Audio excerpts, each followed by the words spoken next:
Hello and welcome to another episode of the EnVisioneering Exchange, the podcast where industry leaders discuss the most important topics in building and urban efficiency.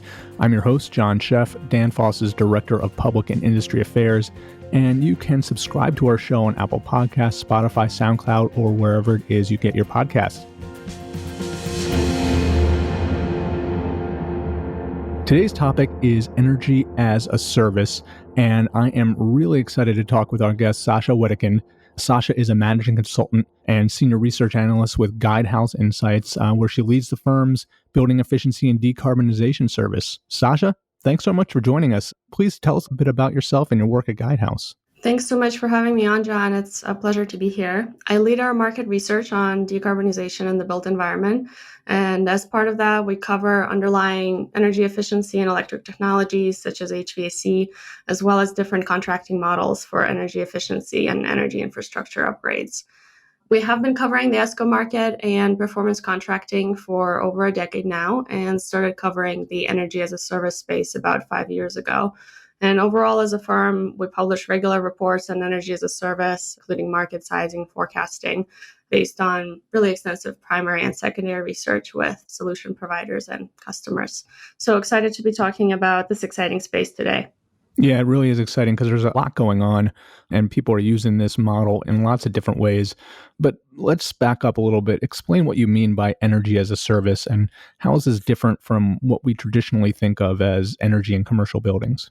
Yeah, absolutely. And I'm glad that we started there because depending on who you ask, their definition of energy as a service varies quite a bit. But overall, we've been seeing quite a bit of convergence around a common definition of energy as a service that is now being shared among the majority of different vendors and customers that are out there. Overall, we think of energy as a service essentially as a contracting model for energy efficiency, energy supply, or energy infrastructure upgrades that emerged about 10 years ago and has really picked up steam in the past 3 or 5 years. So the model enables customers to realize energy savings and upgrade their infrastructure without any capital outlay. Instead, they are paying out of their operating budget, which typically receives off of the balance sheet treatment. And the beauty of this model and why it's getting so much attention is that the customers can avoid debt or CapEx spending while transferring performance risk to the vendor. So the vendor guarantees outcomes over the duration of the contract, such as energy efficiency and savings, but also increasingly energy supply and resilience. And because the contract is structured as a services contract, it is creating a lot of opportunities for a wider group of customers and building types to participate in energy efficiency and realize these improvements. Talk a bit about what types of buildings are best suited for this, who are the best customers for this, who's really utilizing this right now? Overall, we're seeing uptake of this model across all sorts of different verticals. I think primarily it emerged among commercial and industrial customer types, but now we're seeing increasingly MUSH verticals participating as well, specifically education and healthcare. And, customers of all different sizes are participating as well, from large corporations with a portfolio of buildings, such as, for example, healthcare campuses or huge chain businesses, to even smaller businesses such as retail or restaurants or nursing homes. And who are the major players in this from the energy services contractors? There are generally, I would say, 3 different types of players in this market. There's a lot of energy as a service, smaller companies or startups that essentially enter this market with a digital platform, enabling their customers to usually implement lighting upgrades, HVAC upgrades that are now moving into more sustainability-oriented, broader solutions, including solar and energy storage. Then there's a lot of ESCOs that have traditionally been doing performance contracting that are now adding energy as a service to their solution stack, essentially expanding into new customer types through this new offering. And then utilities as well. A lot of utilities have bundled energy as a service offering on top of their just core energy supply business to serve their customers in new ways. You hit on a lot there, and I want to parse it a little bit. When we talk about these energy performance contractings, that's really a model where a company will go in, provide the capital to upgrade a building, whether it's lighting or HVAC or whatever, and then share the energy savings with their customer. But there are also other models that include a fixed cost, right? Mm-hmm. Can you talk about the differences there and who's a better fit for which one? Sure. Well, performance contracting has been incredibly successful in much customer verticals because there's been a lot of regulatory support. These clients are very credit worthy, they have long term planning horizons. So, performance contracting has been a very successful model. It hasn't been as successful in the commercial sector because a lot of commercial sector customers typically tend to think of performance contracting as too long, too complicated, maybe a bit too inflexible for their needs. And this is why energy as a service is really gaining traction in that market.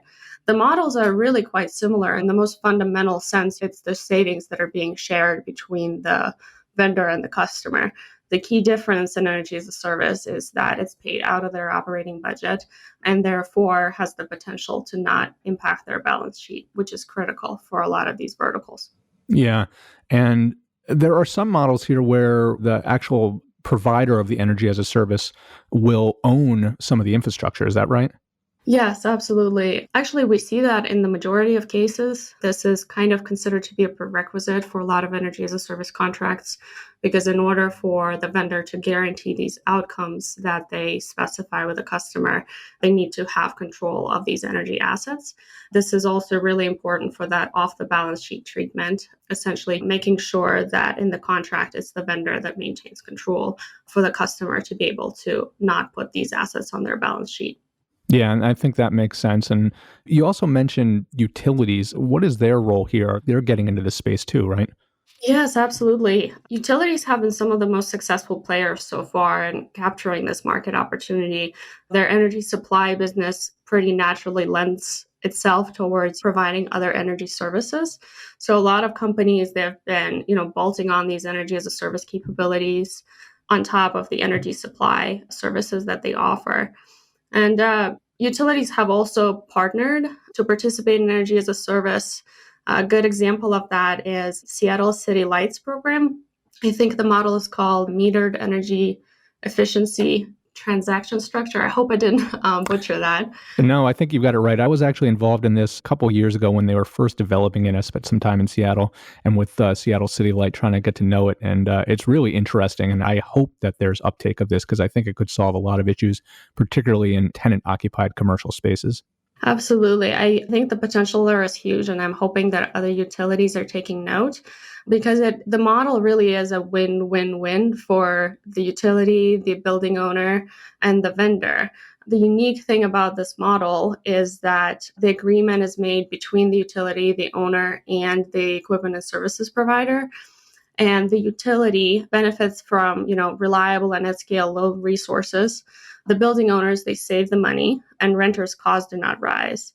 Essentially what happens is the utility passes the savings onto the building owner rather than the renter. So the renter continues to pay their regular bill, but then the utility is serving as the intermediary, essentially moderating these money flows from the savings to incentivize the owners to participate in the program. And by doing so, it helps address that key barrier, in energy efficiency that everybody talks about, the split incentive between the owner and the tenant. Yeah, and we've definitely talked about the split incentive on this show before and what a barrier it is. And I think this is a really innovative model. So basically, the tenant, their energy bill stays the same as it was before the upgrade, but they're getting an upgraded building for no cost. And the building owner pays for the upgrades, but then he gets a long-term contract that basically gives him revenue based on that upgrade. And the utility is paying for a grid resource or energy efficiency in the form of a long-term PPA. So that's kind of the win-win-win you're talking about. Yes, and for the owner as well, they can market their building as more efficient and more sustainable, thus being able to attract more tenants as well. Yeah, absolutely. And I think as this model evolves, you could see, right now the building owners are paying for the upgrades, but I think you could see investors come in and pay for these upgrades with a long-term PPA that's providing revenue. I just think there are a lot of possibilities here. Absolutely. I mean, we're seeing a lot of interest in investing in green technologies, green projects. So I agree. I think there's a lot of potential there. Yeah, and Seattle City Light is a public utility around one city, but I'm hoping that an investor-owned utility will recognize this model and pick it up at some point because I think then it will really get some legs. Definitely. We're seeing a lot of interest in energy as a service from utilities. I think a lot of them are watching this from a bit of a distance right now. But as the market evolves, as it becomes a little bit more mature, I think we'll see a lot more participation from a wider group of stakeholders. Yeah, and the utility business model is shifting so much. I mean, we could have a whole show just about this, but I think they're looking for new ways and new sources of revenue as they kind of go forward. And this could definitely be one. As you say, they've latched onto energy as a service in general, but I think new models there, like what Seattle City Light is doing, will definitely attract them. In the last couple of years, and we definitely talked in this show about building emissions laws in New York City and Washington, D.C., is energy as a service responding to these policies as well? Absolutely. I think it's a little bit too early to tell, what specific impact these regulations will have on energy services markets. But for example, in New York City, the first phase of the Climate Mobilization Act, I believe, requires buildings above 20 or 25,000 square feet to cut their greenhouse gas emissions by 2030. So that is already in 9 years, right? And a lot of these building owners will definitely be looking for financing options to facilitate the upgrades. And I would say it's very likely that they'll turn to energy as a service due to how comprehensive and flexible this kind of solution can be in meeting sustainability and greenhouse gas reduction objectives. Right now, we're seeing a lot of different vendors expanding their presence in the New York City market and trying to understand, how they need to evolve their solution services and technology stack to serve this specific opportunity. Yeah. Before the pandemic, I think that this is a big question, would have been a big question, and still is a big question, is how are building owners going to respond to some of these emissions laws? But now I think we're talking about how are they going to respond to the pandemic, and can energy as a service be used to address some of these indoor air quality and pandemic related issues? Yes, I feel like that's all we talked about at work probably for like 2 or 3 months there, air quality and healthy buildings. And in general, in the buildings market, a lot of vendors have really repositioned to add these kind of healthy building type solutions, specifically around air quality, but also disinfection, occupancy management, specifically when we talk about kind of smart building solutions and different digital tools. In terms of energy as a service specifically, I actually haven't seen a lot of evidence that these technology solutions are a driver for energy as a service. The reason probably is that a lot of companies they needed to purchase these kind of technologies quick, so they probably just did that out of their capital budget. While, with energy as a service, it definitely takes some time for the contracts to be negotiated. But what we're seeing is that while air quality might not be a driver for energy as a service, it's certainly a component of any kind of discussion right now around any project. A lot of customers are asking, in addition to energy efficiency improvements, in addition to sustainability outcomes, resilience outcomes, how can you help us make our buildings healthier? And that takes a lot of different routes, air quality being one of them. But I think a lot of people are also looking at smart building tech and occupancy management, helping people navigate their buildings, helping them stay distanced, value added apps around being able to reserve your space, disinfection, cleaning protocols, all of these other additional services that are now becoming more central to any kind of solution that goes into any building. Yeah, and I think you just hit on a key point there, and kind of a driver for energy as a service is that as these buildings get more complex, and especially as we look at campuses, hospitals, where their core business is not really their building, I think that these building owners will look to outsource that expertise to somebody else who really is an expert in these areas, especially as we combine efficiency with sustainability, with indoor air quality and connected buildings and all that stuff. I think the complexity is going to drive building owners looking for specialists here, and that could really drive energy as a service. Yes, absolutely. I think complexity is probably the number one driver for this market. You're absolutely spot on. There's so many different technologies available there now in terms of building envelope, HVAC, different digital tools, smart building solutions, distributed energy resources, energy storage and solar have been dropping in price quite significantly. Microgrids, demand response, EV charging, there's so many different options. And you layer on top of that the different sustainability commitments that companies are increasingly making, and the fact that financial stakeholders at this point expect not just ESG ambition, they expect companies to actually start reporting on performance.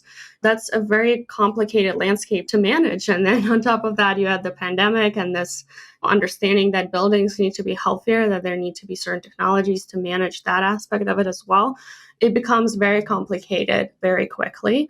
And the question is, how do you marry all of these business needs and all of the different options that exist out there in the market? So it becomes very compelling to go to a vendor and just completely outsource your whole energy operation, especially if they can provide guarantees in return around these critical outcomes that you're looking for.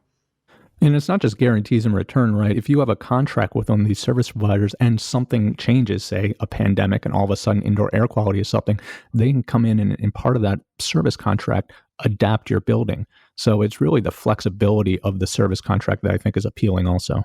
Absolutely. Yes, a lot of vendors are signing these contracts with customers for the next, 30, 50 years. We don't know what technology is going to exist at that time, but the vendor takes on that risk to say that we will adjust our technology strategy for you to meet these outcomes a couple of decades out. And there's definitely a lot of opportunity to plug in new technologies, new solutions, new services, depending on the client's needs. And I absolutely agree. This is very appealing at this time of change. Yeah, I think that's one of the big benefits to building owners is getting somebody who specializes in this and then getting a contract that's adaptable and flexible to whatever the business climate is and whatever technology is available. So kind of speaking of that, what are some of the most innovative energy as a service projects you've seen? That's a great question. The most innovative projects, they typically wrap in a lot of different technologies. So they really look at the companies building an energy portfolio in a comprehensive way where they're taking care of efficiency upgrades, but at the same time, they're layering on-site energy supply, as well as, demand response or EV charging, kind of really looking to the future in terms of what the future needs of the customer will be. I think this is where the future of the market really lies. It's that move towards really turnkey integrated solution offerings, very much aligned with these sustainability mandates. And I think a lot of companies are realizing that opportunity and they're pivoting in that direction. They're building out all of these kind of comprehensive capabilities. Yeah, I think you're right. And one thing that comes to mind, I can understand in a retrofit situation, this making a lot of sense. Are you seeing this in new construction right off the bat too? Definitely. I think most of the new construction work that we see is when it's an add-on to an existing building. So there's an opportunity to perhaps do a retrofit in the old facility while you're building up a new facility as well. But I think the value proposition is there regardless of retrofit or new construction. Mm-hmm. Yeah, I think that's a really interesting way to go with new construction too, and could give you, make a new building even more flexible and adaptable into the future. As we wrap up here, we like to kind of take a forward-looking approach and ask a forward-looking question to end. So where do you kind of see energy as a service going in the next 10 years? Is it going to be about new technology? Is the business model going to evolve? What are you seeing and what do you think? I think we're going to see a really rapid growth in this market. It's still relatively small in comparison to some other contracting mechanisms that are out there, and there's just a lot of potential moving forward. I think it is going to be about new technologies, absolutely. Like I mentioned before, this definite move towards very comprehensive solutions. So there's a bit of a race right now in terms of who can develop the most comprehensive offering. And we'll see all the new tech being integrated and becoming more commonplace in a lot of projects. And I think key to that are probably solar and energy storage, but also EV charging, especially with the recent stimulus around EV charging stations. But another trend that I think we'll be seeing is a consolidation of definitions of energy as a service and also customers becoming more familiar with the model. Right now, there's still a lot of confusion in the market around what energy as a service means and what it is and what it isn't and how it's different from other contracting tools. But I think in the next few years, we'll see more comfort with the model. We'll see, customers starting to put out RFPs for energy as a service, vendors finding more economies of scale in terms of how they do energy as a service, which will definitely enable that market growth moving forward. Do you think that this is still a place where startups can exist, or do you expect market consolidation with some of the larger players who are maybe incumbents in the performance contracting space? It's a great question. I think the market is still pretty open. There's still a lot of moves to be made. Every couple of years, we publish an energy as a service leaderboard, and the latest one actually just came out right now. And the rankings changed quite a bit in just 2 years, and I expect that to continue. There's still a lot of opportunity, and I think there's a lot of room for new entrants and for existing market players to grow and solidify their market position as well. Yeah, I think you're right, but I do think that this is pretty capital intensive to get started. So I've seen some of these startups like Sparkfun, for instance, seems like a startup, but they are backed by some very large utility players. So I think you could see some of that activity. Yeah, definitely. There's a huge partnership ecosystem in this space. A lot of, like you said, smaller companies that might not have a lot of kind of internal technology capabilities. They partner with utilities or ESCOs around project delivery. There's a proliferation of white labeling platforms right now where different energy as a service vendors essentially sell their platform to a bigger company to be able to go to market.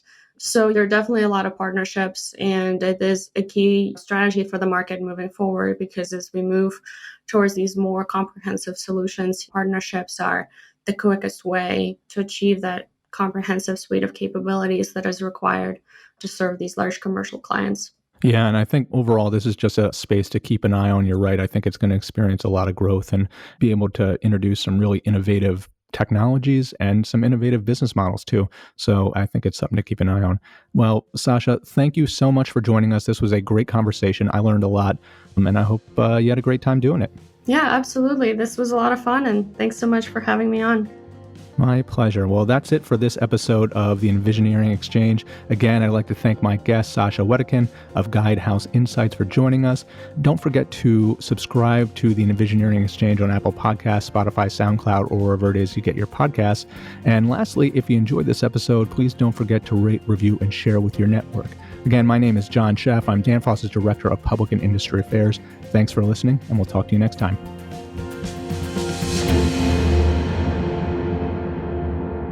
This podcast is for information purposes only. The views, information, or opinions expressed during the EnVisioneering Exchange podcast series are solely those of the individuals involved and not necessarily represent those of Danfoss LLC and its employees. Danfoss LLC is not responsible and does not verify for accuracy any of the information contained in the podcast series available for listening on this site. This podcast series does not constitute professional advice or services. This podcast, including Danfoss LLC and the producers, disclaim responsibility from any possible adverse effects of information contained herein. Opinions of guests are their own, and Danfoss LLC in this podcast does not endorse or accept responsibility of statements made by guests. This podcast does not make any representations or warranties about the guest qualifications or credibility. Individuals on this podcast may have a direct or indirect financial interest in products or services referred to herein. This podcast is available for private, non-commercial use only. You may not edit, modify, or redistribute this podcast. The developers of the EnVisioneering Exchange podcast site assume no liability for any activities in connection with this podcast or for use of this podcast in connection with any other website,